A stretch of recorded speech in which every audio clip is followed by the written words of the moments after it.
ചേട്ടാ വരൂ. ഇന്നെന്താ നേരത്തെ ഊണ് കഴിക്കാൻ വന്നിരിക്കുന്നു?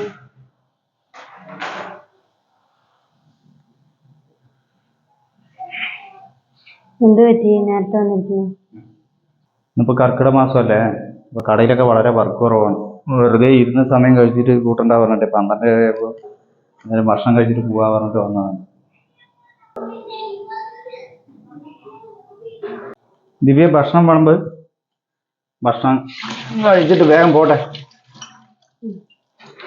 ഈ മാസം IDFC ബാങ്കിലെ അടവ് 20-ാം തീയതിയാണ്. പിന്നെ കടവാടക കൊടുക്കാനുണ്ട്. ഒരുപാട് ചെലവുണ്ട്. വേഗം വേഗം ഭക്ഷണം കഴിച്ചിട്ട് പോയാലേ. അഭിയേട്ടാ ഒരു മിനിറ്റ്. അഭിയേട്ടൻ്റെ അച്ഛൻ വിളിച്ചിട്ടുണ്ടായിരുന്നു. ഹോസ്പിറ്റലിൽ പോണ ഒരു 1000 രൂപ വേണമെന്ന് പറയുന്നുണ്ട്.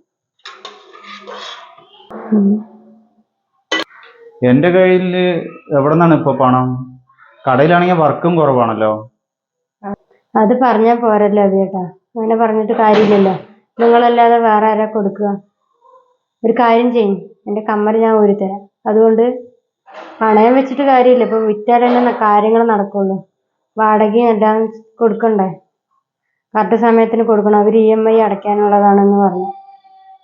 ഒരു കാര്യം ചെയ്യാം, എൻ്റെ കമ്മൽ പണയം വെക്കാം, അതാണ് നല്ലത്. അല്ല, പണയം വെക്കണ്ട, വിറ്റാൽ മതി.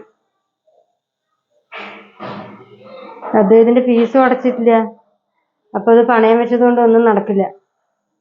ഇത് വിൽക്കണ തന്നെയാ നല്ലത്. ഇതാ വാങ്ങിച്ചോളെ. പണയം വെച്ച പോരെ ദിവ്യ? പണയം വെച്ചാ പോരാ, അത് വിറ്റിട്ടേ റേഷൻ കടയിൽ നിന്ന് അരി വാങ്ങണം.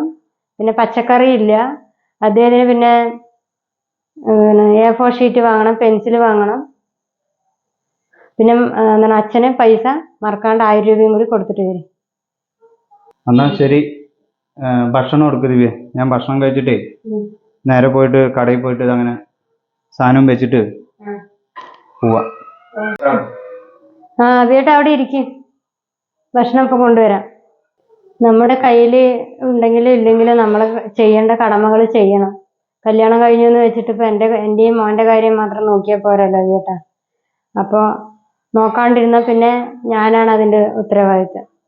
അതുകൊണ്ട് കാര്യങ്ങളൊക്കെ നമ്മൾ ചെയ്തു കൊടുത്തേ പറ്റുള്ളൂ. വയസ്സായ ആൾക്കാരല്ലേ, അവര് പറയണതും കേൾക്കണം.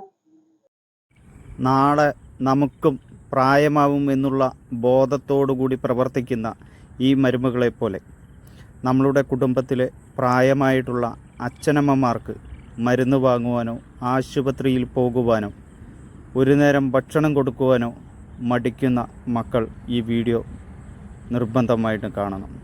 നമ്മളെ വളർത്തി വലുതാക്കി പഠിപ്പിച്ച് ജോലിയാക്കി കല്യാണം കഴിപ്പിച്ച് നമ്മൾക്ക് വേണ്ട എല്ലാ സൗകര്യങ്ങളും ചെയ്തു തരുന്ന അച്ഛനമ്മമാർക്ക് പ്രായമായ ആളുകളാണ്, അവരെ ചേർത്ത് പിടിക്കണം. നമ്മൾക്കും അതേ പ്രായം വരും, മറക്കരുത്. വീഡിയോ ഇഷ്ടമായാൽ നിങ്ങളുടെ വേണ്ടപ്പെട്ടവർക്ക് ഷെയർ ചെയ്ത് കൊടുക്കൂ.